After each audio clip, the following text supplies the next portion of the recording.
ఒక క్లాస్ రూమ్‌లో ఎగ్జామ్ జరుగుతుంది.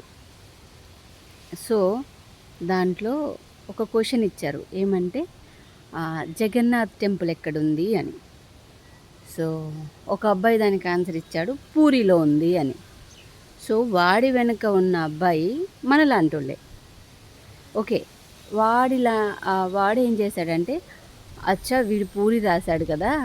నేను కూడా పూరి రాస్తే మా సార్‌కి అర్థమైపోతది. నేను వీడిది కాపీ కొట్టానని, నేను చపాతీ రాస్తా అని వాడు చపాతీ రాసాడనమాట. సో, దీంట్లో హైలైట్ ఏంటంటే, ఎవరైతే టీచర్ పేపర్ దిద్దుతుందో, ఆ టీచర్ ఏం చేసిందంటే ఇద్దరికి రైట్ ఏసింది. సో, ప్రిన్సిపల్ చూసి అడిగాడు టీచర్‌ని, "అదేంటమ్మా ఇద్దరికి రైట్ ఏసావు" అనంటే టీచర్ చెప్పింది, "సార్ పూరికి చపాతీకి ఒకటే పిండి కదా! అందుకనే రైట్ ఏసాను" అని. చూసారా ఎంత తెలివో!